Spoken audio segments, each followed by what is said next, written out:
सुबह के 10 बज रहे थे। सूरज तमतमा रहा था। जयपुर के त्रिपोलिया बाजार के पास छोटी चौपड़ के राठी सदन में आज रोज से ज्यादा हलचल थी, जो सिर्फ दिवाली पर ही बिछते थे। बिना किसी त्योहार या किसी के जन्मदिन के दुकान से मिठाइयाँ आ रही थी। नए पर्दे लग रहे थे जो दिवाली में भी ना लगे। ऐसा लग रहा था मानो किसी टीवी सीरियल की शूटिंग की तैयारी चल रही हो। घर के ड्राइंग रूम में सोफा के तकियों के कवर बदलते हुए शांति चिल्लाई, दूध कोई लेकर आया कि नहीं? वो भी मैं ही लाऊं? आरती, ओ आरती, तुझे आज ही तैयार होना है, लड़के वाले आज ही तुझे देखने आने वाले हैं। आरती बोली, 5 मिनट माँ।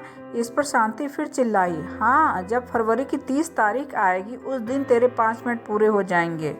ऊपर कमरे में आरती को उसकी बड़ी बहन मिली उसे साड़ी पहना रही थी और आरती उसमें नुक्स निकालकर बार बार उसे साड़ी ठीक करवा रही थी। मिली दीदी प्रियंका चोपड़ा जैसे टाइट साड़ी पहनती है ना, वैसे हो रही थी। तभी कमरे में उसकी माँ शांति आई और बोली, मिली फटाफट पहना इसकी साड़ी, किचन का भी सब देख लेना और दूध भी पता नहीं क्यों नहीं आया, चाय भी चढ़ानी है। और हाँ मिली, ये जो सूट तूने पहना है वो बहुत चटक है, ध्यान पूरा तुझ पर ही जाएगा, कुछ थोड़ा सोवर पहन ले। ये सुन मिली थोड़ा हड़बड़ा गई तो शांति ने उसे समझाते हुए कहा, वो लड़के वाले आरती को देखने आ रहे हैं ना। देख बेटा, मेरा भी मन खराब होता है जब तुझे ये कहती हूँ, पर तेरी कुंडली में ही लिखा है कि 3 साल तक तेरी शादी ना हो पाएगी और जो हो गई तो सत्यानाश हो जाएगा जीवन का, पति को हानि हो सकती है, वो भी जान की। क्या करूँ बेटा? मिली ने उनके कंधे पर हाथ रखते हुए कहा, नहीं माँ, मैं समझती हूँ कि तुम को बुरा मानती हो, तुमने कभी फर्क किया ही नहीं हम दोनों में और आज आरती का दिन। शांति ने उसकी बलान लेते हुए कहा, फर्क तो है तुम दोनों में, एक ये छल्ली सी और तू मेरी अच्छी बेटी, मेरे बिना कहे ही सब समझ जाती है। दीदी तुम्हें सच में बुरा नहीं लगता? मिली ने भी उसे साड़ी पहनाते हुए ही पूछा। बुरा किस बात का? इस बात का कि मेरी शादी तुमसे पहले हो जाएगी। मिली ने मुस्कुराकर उससे कहा, ना बाबा, इस बात का बुरा नहीं लगता कि तेरी शादी मुझसे पहले होगी, पर इस बात का बुरा जरूर लगता है कि तू इस घर से चली जाएगी और रोज मैं प्रेम विलास से भुजिया किसके लिए लाऊंगी? शाही स्वीट की रोज रोज लस्सी कौन पिएगा? कौन मुझे पूरे घर में दीदी दीदी कहकर चिल्लाएगा? ये तुम भी ना दीदी, वैसे उसकी चिंता मत करो, मैं तुम्हें मोबाइल में दीदी दीदी आवाज़ रिकॉर्ड करके दे दूंगी, तुम रोज चला लेना।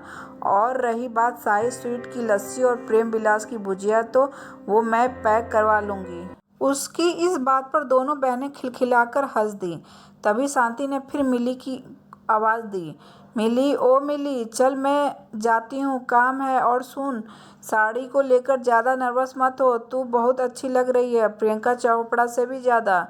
ये बोल मिली वहाँ से चली गई। वहीं उसकी बात सुनकर आरती ने खुद को शीशे में देखते हुए कहा, ये तो मुझे पता ही था दीदी, लड़का और कहाँ जाएगा, हाँ ही करेगा। बचपन से सारी गेम्स में जीतती आई हूँ, ये भी मैं ही जीतने वाली हूँ। ड्राइंग रूम के पर्दे बदल रही शांति अब परेशान हो रही थी, उसकी कमर दुख आई थी।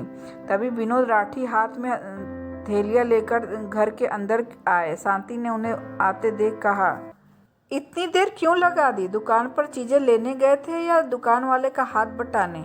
इस पर विनोद थोड़ा चिढ़ते हुए बोले, अरे तुमने ही तो कहा था कि मोहन जी के गुलाब जामुन या नान खटाई नहीं चलेगी।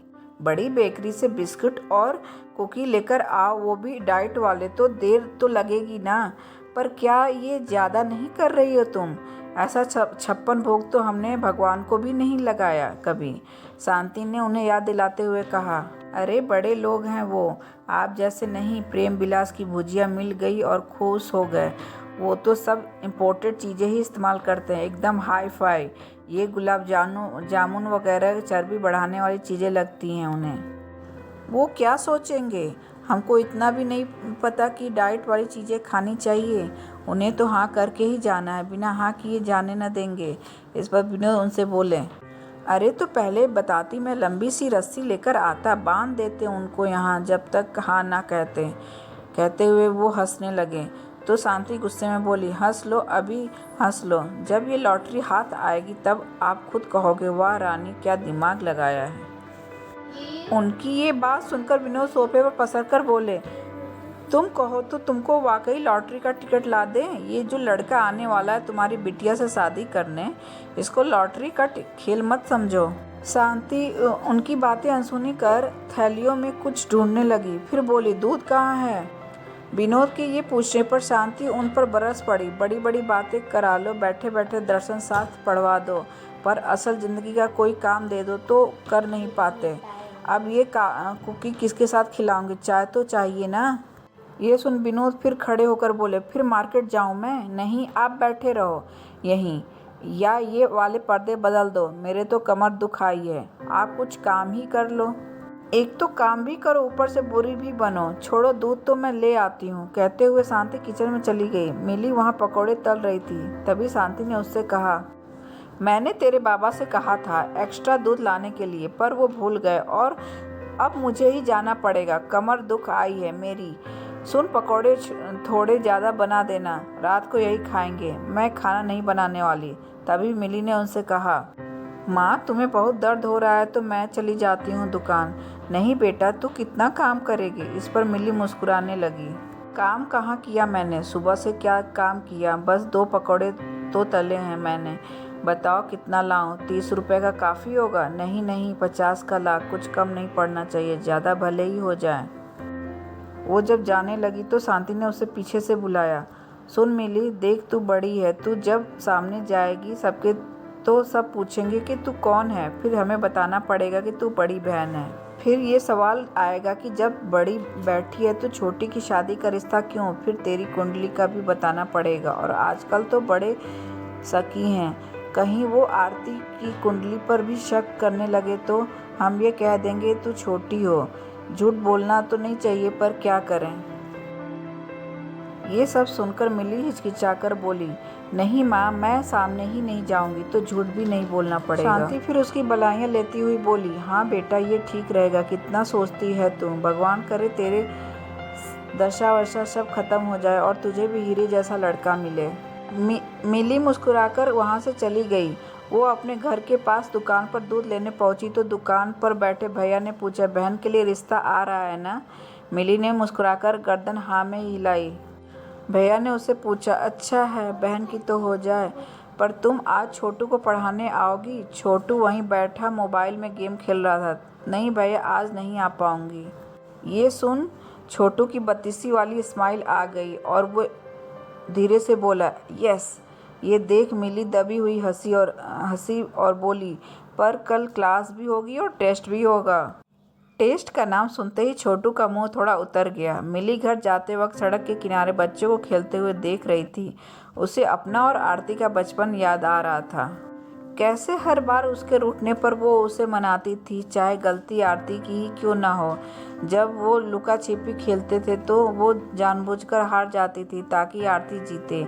बचपन में आरती अपना चॉकलेट फटाफट खा लेती थी और उसके हिस्से का चॉकलेट खाते देख उदास होती थी तो वो अपने हिस्से का चॉकलेट उसे दे देती थी। जब कभी आरती खेलते हुए कुछ तोड़ देती तो माँ की डांट से उसे बचाने के लिए वो इल्ज़ाम खुद पर ले लेती।